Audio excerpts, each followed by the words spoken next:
Merry Christmas, Happy New Year, everybody. This is our, I guess, official Christmas video. As you can see, I've got my Christmas jumper on there. Santa is a red, so, you know, Manchester and all that. Today, we're going to be looking at the results of my pre-season predictions for what is now last year. I hope we all had a good Christmas. Full bellies, sometimes a few sore heads. It can happen. I hope we all got what we're after. Even though Santa's a red and we respect him for that, didn't quite get what I asked for from Santa. So as you can probably tell by the picture quality, we're still on the same old camera. Apparently, Santa's elves don't make Fujifilm cameras. I digress. This is our first video of 2023. And to bring in 2023, we're going to be looking at the results or recapping my season predictions for what is now last year, season 2022. So, Happy New Year, Merry Christmas. Let's see how I did.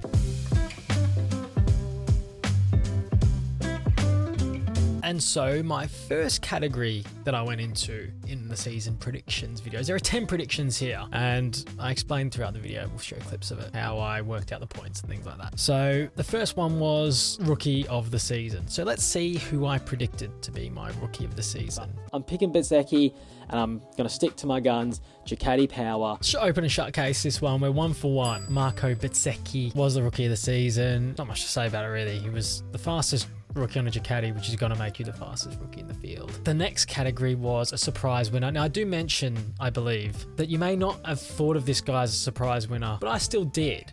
Let's just see what I had to say. My surprise winner for the year is going to be Aleix Espargaro. Maybe you could argue it's not that surprising because Aprilia's had a bit of an upturn in form, but an upturn in form doesn't necessarily make you a guaranteed winner on the grid when you've spent, what did they come back, 2015, just being sort of back runners, really. So I think Aleix Espargaro for a surprise win. When you look back, maybe it isn't that much of a surprise, but I'm still, you know, I still think it, you know, and the fact that he only won one, I actually think it was, you know, what if he hadn't won that one? Then I would look like an idiot now. No, I don't want to.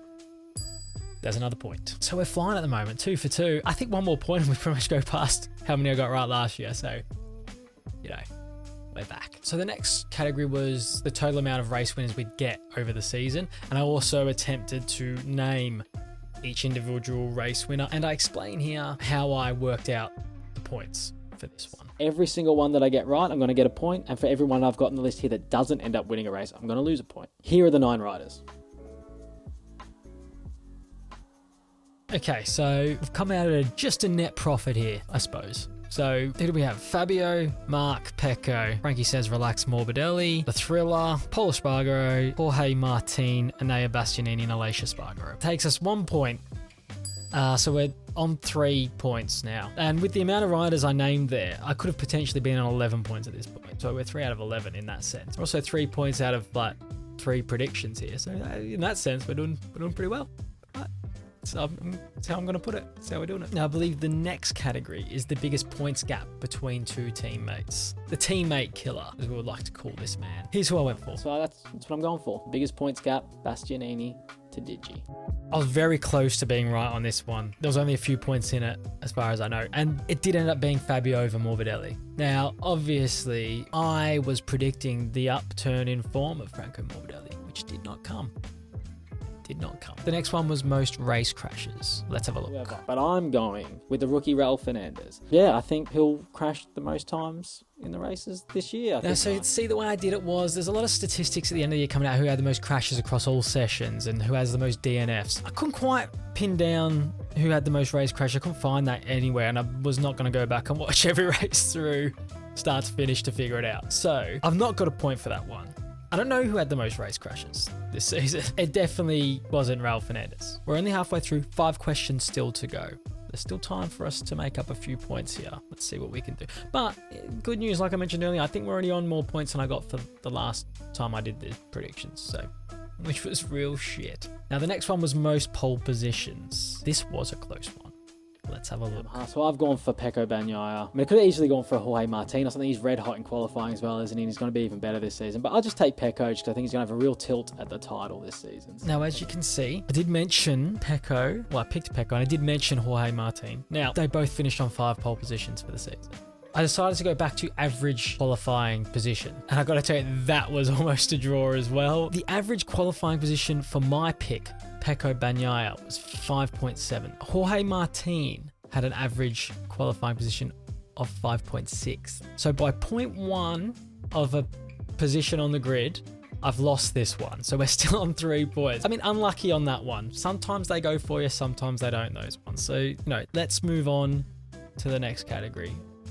Let's try and pick up another point here. He's the team's champion in MotoGP. Factory Ducati Lenovo team. Pecco, real title contender this season, I think. And I think Miller's going to be better than last season. So Ducati Lenovo factory team to be your team's world champions. So we've picked Ducati to be the team's champion there, and they were. Surprisingly, KTM was second.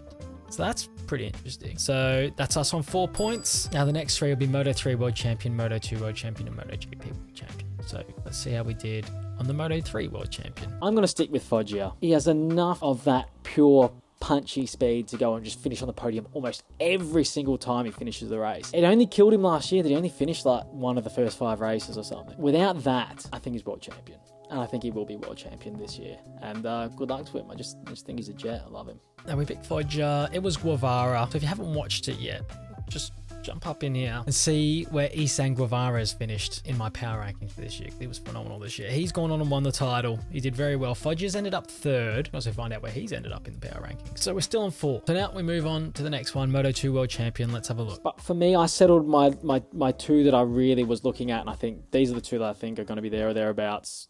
Definitely. I mean, Sam Lowe's is always going to be there or thereabouts. But I'm not going to go for Sam Lowe. Augusto Fernandez on his move to the IO team, and Aaron Canet just as a natural progression of his ability there to move up. And one of the next best guys obviously makes you championship contender when all the other guys leave. I'm going for Augusto Fernandez. I think Augusto Fernandez is going to be Moto2 World Champion. I mean, he could have a shit season. I don't know. He's one of those guys that he's either really quick or he's just not. So who knows? I mean, maybe Canet. No, yeah. Okay, Fernandez. We'll settle on Fernandez and move on, and that's it. Now, I 100% thought I was losing this when we had about 5 laps to go in Sepang. I've got it right, though. So, go me. Done it again.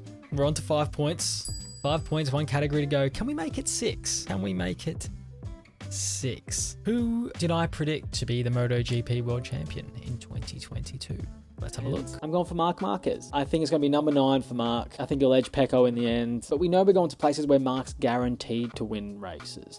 So you're looking at like Sachsenring and Austin, and you're just like, there's 2 wins straight away. So, I mean, you probably should have won in Le Mans last year and things like that. Yep, I think Marc's going to win the world title. Not much else to be said. I mean, there's obviously like 6 or 7 genuine contenders coming into this season, and who knows what's going to happen. But I think Marc, and I'm going to put on the screen now who I think the top 5 is going to be in the World Championship, and that's my 10 predictions. Now you can see where my thought process was on that one. It's not worked out for me. Pecco's gone on to win it, but as you can see here, where I put my top 5 in there that I thought was going to happen, Bagnaia was second in my top 5, so I had to take it into account that Marquez might go and need more surgery and time off and things like that. So we lose, but we've ended up on 5 points from 10 categories.